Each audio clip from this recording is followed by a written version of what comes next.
Selamat datang kembali di Ara Entertainment, selamat datang kembali di Joran Fest Playlist. Seperti biasa hari ini kita akan melanjutkan review saham part yang ke-497.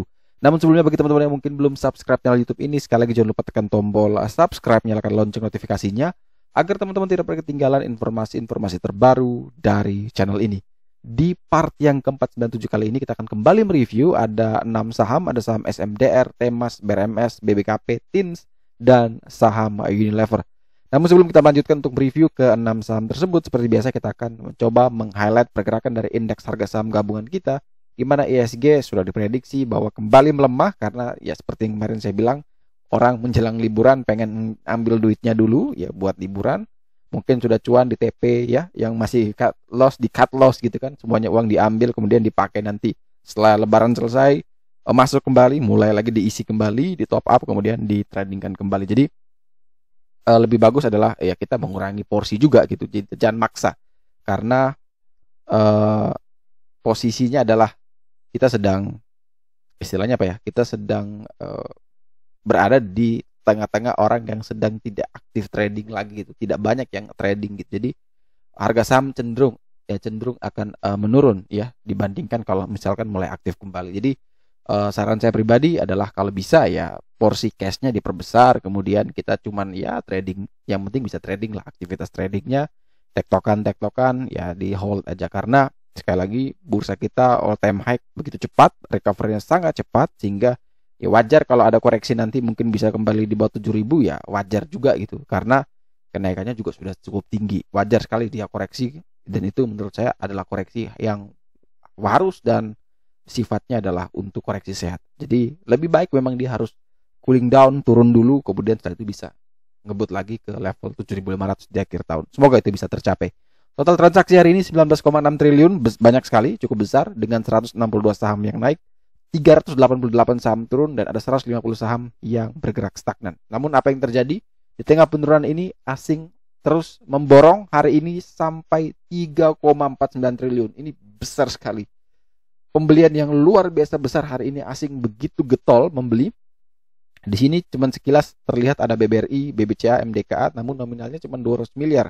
Saya cukup penasaran kira-kira saham apa yang pemborong atau dibelinya itu cukup banyak sekali. Kalau dilihat dari RTI ya cuma sekilas beberapa saham tadi ya. Tapi kalau coba kita nanti lihat-lihat di beberapa aplikasi lain ya, aplikasi yang mungkin bisa kita ikuti ya. Hari ini kira-kira apa yang paling banyak diborong nih? Kalau kita bisa perhatikan ya, hari ini masih belum saya temukan nih apa yang paling banyak dibeli. Di sini kita lihat kalau ini foreign follow, apakah MTech di sini cukup banyak atau ADMR? Nanti teman-teman boleh cari bersama ya, kira-kira apa sih yang paling banyak dibeli. Kalau di RTI jelas cuman BBRI 282 miliar, BBCA 127 miliar, MDKA 61, MTech di 23, dan Antam di 17 miliar. Jadi pembeliannya itu seperti itu. Tapi totalnya sampai 3,49 triliun. Teman-teman bisa bantu kira-kira saham apa sih yang paling banyak diborong di perdagangan hari ini. Dan kita langsung masuk ke saham pertama. Ini kita tidak pakai PowerPoint ya. Ini kita langsung pakai di bot kami ya. Tinggal kita masuk ke saham pertama, yaitu saham SMDR. Tinggal ketik JCS SMDR, dia langsung akan muncul tampilan acaranya. Setelah itu kita langsung bisa review. Nah, ini SMDR ya, setelah dia rally cukup tinggi, koreksi, sekarang dia naik lagi, dan naik ini masih bertahan atau masih bisa mempertahankan area pentingnya, yaitu di SSR 1 di 1848 atau kurang lebih di 1850 lah, karena closingnya di 1865. Nah, selama dia masih bertahan di atas 1850 tentu aman sekali buat SMDR, karena trennya juga sini sudah merah ke kuning, sudah oke. Kemudian tinggal menunggu bundle flow-nya ini, kalau bisa warna putih kemudian warna kuning muncul putih, itu bagus sekali. Ini tinggal menunggu. Nah, kira-kira kalau misalkan dia bisa kuat dan bertahan ya di area tersebut, maka kemana arah selanjutnya dari SMDR? Maka di sini kita bisa menggunakan Fibo SMDR pakai monthly. Kita coba lihat secara view besarnya, kira-kira bisa sejauh mana sih SMDR. Nanti tinggal dia akan menampilkan, oh ternyata SMDR memang ini berada pada level all time high-nya dalam 10 tahun terakhir, di mana tertinggi dia kemarin adalah ke 1985. Jadi kalau memang dia mau terus naik, maka target berikutnya adalah ke 1985. Jadi kalau teman-teman yang ingin membeli, maka perhatikan betul jangan sampai dia turun di bawah 1850. Kalau bisa kuat bertahan di 1850, boleh dicoba entry 1850, target nanti ke yang tadi, ke area all time high-nya di 1985. Kemudian kalau ternyata dia tidak mampu mempertahankan itu, lebih baik teman-teman wait and see, tunggu lagi di sekitaran mana, yaitu di sekitaran area 1465. Ini Anggion titik Wika. Oh, kita sudah lagi bahas nih, sorry, next time kita bahas Wika ya kak. Jadi kalau mau membeli ya teman-teman bisa tunggu di 1465. Ini boleh nih di area support paling kuat saat ini di SMDR. Selanjutnya kita ada saham apa? Kita ada saham Temas, tinggal slash JCS Temas. Ini memang mudah banget sih bagi teman-teman yang mungkin lagi sibuk, lagi apa, tidak sempat, lagi di kantor, tidak sempat membuat grafiknya, ya tinggal request seperti ini saja, teman-teman langsung bisa muncul support dan resistnya. Nah kalau kita perhatikan Temas ini sempat dia naik tadi ya, sempat dia breakout dari area RPK atau resist paling kuatnya di 2140, namun sayang closingnya tidak mampu dia bertahan di atas itu, dan tentu ini hati-hati buat teman-teman yang mungkin memiliki Temas. Hari ini dia tutup melemah 4,75% di harga 1905, dan tentu selama dia tidak bisa naik lagi di atas 2140, ini cukup rawan bagi Temas. Bagi yang ingin membeli tentu saya lebih menyarankan tunggu saja di dekat sekitaran area SPK di kurang lebih level 1700, karena di sana merupakan area support paling kuat, dan tentu kalau misalkan teman-teman beli di sana dan ternyata dia terus turun, ya bisa batasi cut loss di bawah 1690, sehingga risikonya itu terbatas, tapi potensi upsize-nya bisa sampai ke 2140 lagi. Jadi sekali lagi, selama dia tidak bisa naik di atas 2140, lebih baik tunggu saja di sekitaran area 1700 untuk membeli. Panel trend memang masih hijau, tapi bundle flow-nya sini sudah ada warna merah tipis, dan kemudian bahkan ada panah merah ya. Ini cukup hati-hati juga. Kemarin dia panah putih, namun tiba-tiba langsung panah merah. Jadi teman-teman harus bisa perhatikan betul di Temas ini. Setelah Temas kita ada saham JCS BRMS ya. Kita bisa lihat BRMS juga di sini.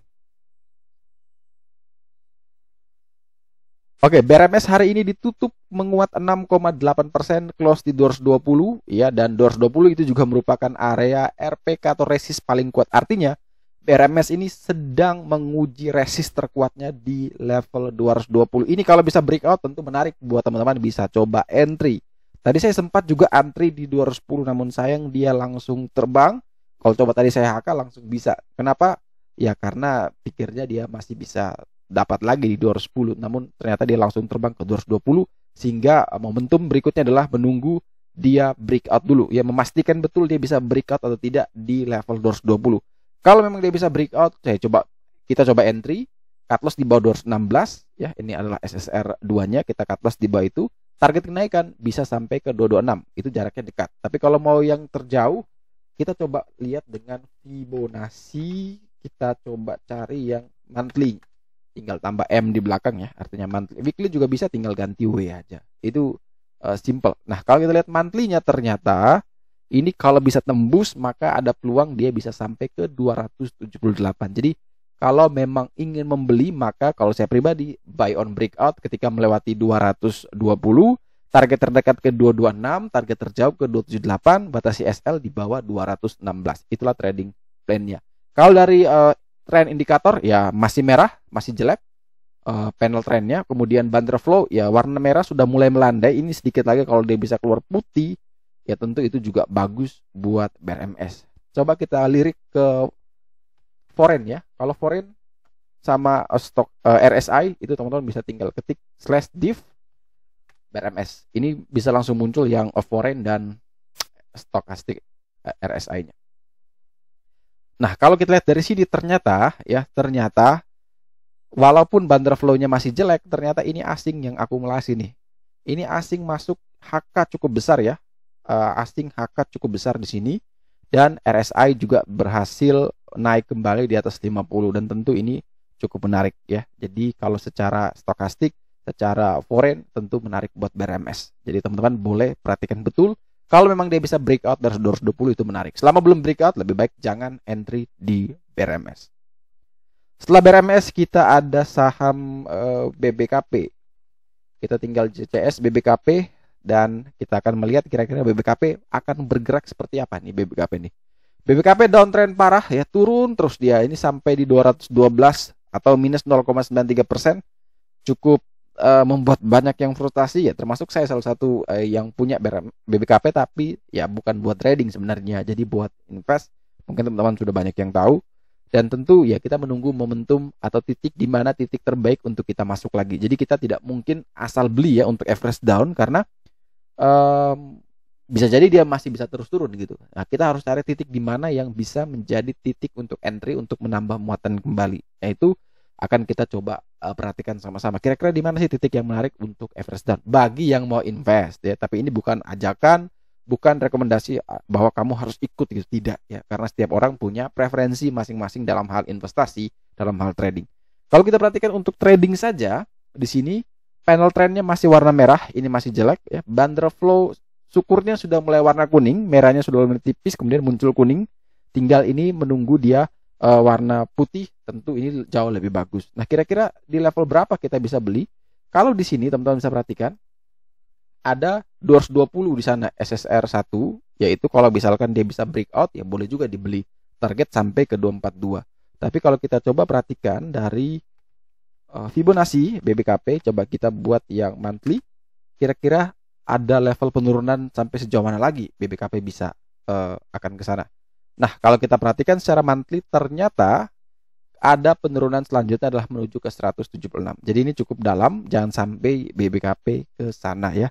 Jadi kalau misalkan teman-teman perhatikan bahwa BBKP pernah ambruk ya waktu COVID sampai di 57, bahkan setelah itu dia tiba-tiba rebound sampai 600-an, setelah itu dia koreksi. Wajar sekali, dari 57 sampai 600 tuh naiknya sudah 10 kali, dia koreksi kembali lagi ke 100, sekarang di 212. Nah, ini harus diperhatikan betul.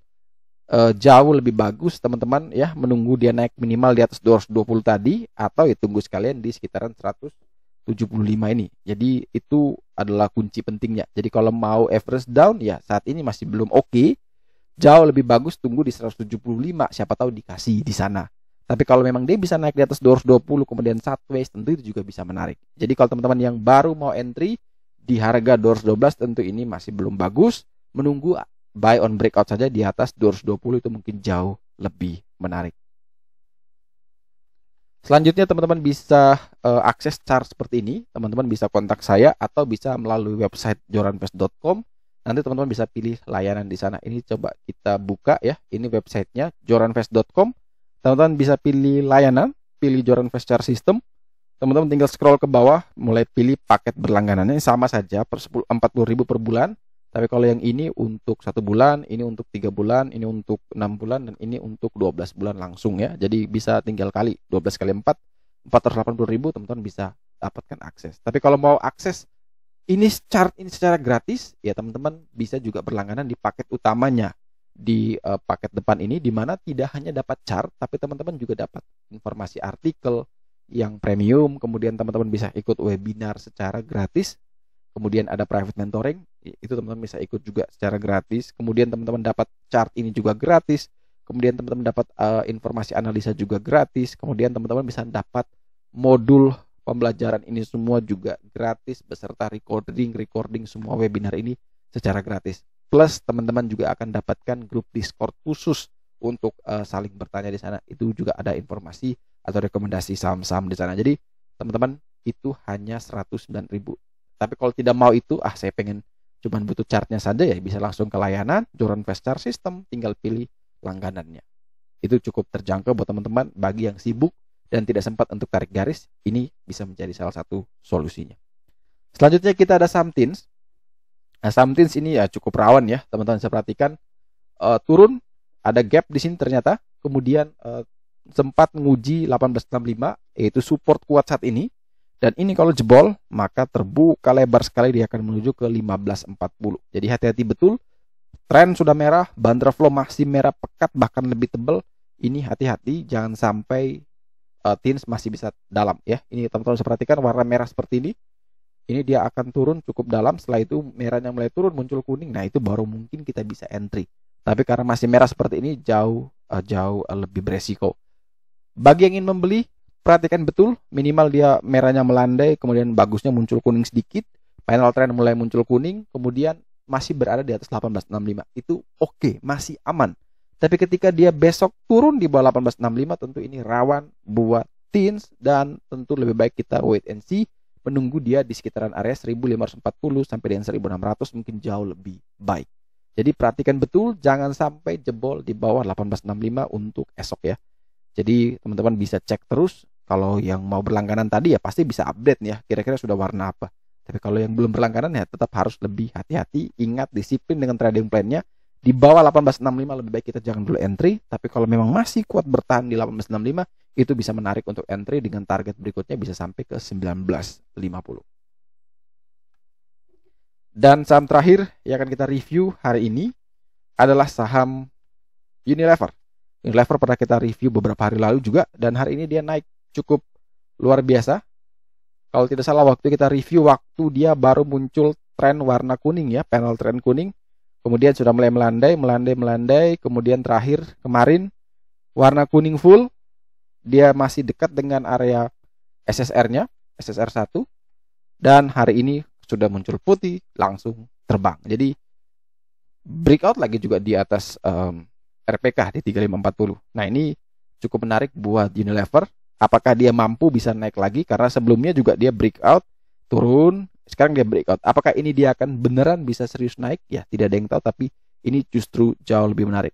Ya teman-teman bisa perhatikan, tinggal kita lihat sejauh mana Unilever ini bisa terus berlanjut. Coba kita lihat Unilever secara weekly, kira-kira sampai mana Unilever. Ini kan dia sudah breakout resist, jadi kita mau cari tahu next resistnya di berapa. Nah, di sini kita bisa perhatikan ternyata ada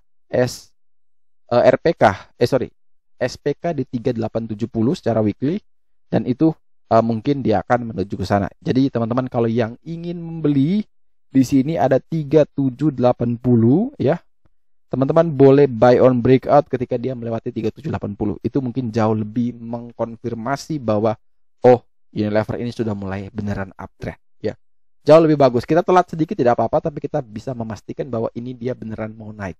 Jadi seperti yang saya bilang kemarin bahwa sektor-sektor yang tertinggal kemudian sudah menjelang lebaran seperti ini, itu yang harus diperhatikan betul. Salah satunya consumer goods. Ya, Unilever termasuk. Jadi silakan di riset lagi saham-saham yang berada dalam consumer good yang mungkin sudah turun cukup dalam, yang mungkin tidak diperhatikan selama booming komoditi ini, sehingga ini bisa kita coba entry ya, tapi harus diperhatikan betul apakah beneran dia mau naik untuk uptrend terus atau cuma naik sebentar dan turun lebih dalam. Itu harus bisa dibedakan.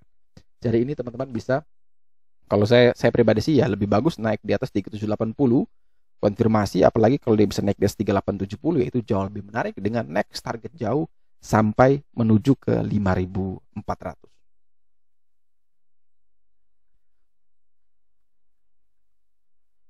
Oke, sekian dulu review saham part yang ke-497 hari ini. Terima kasih bagi teman-teman yang telah setia menonton. Sekali lagi jangan lupa like, comment, dan subscribe. Bantu share juga agar semua informasi yang ada dalam video dapat berguna, bermanfaat, dan tentunya bisa menjadi panduan trading di keesokan harinya. Sekali lagi terima kasih banyak, sampai jumpa dan semoga membantu.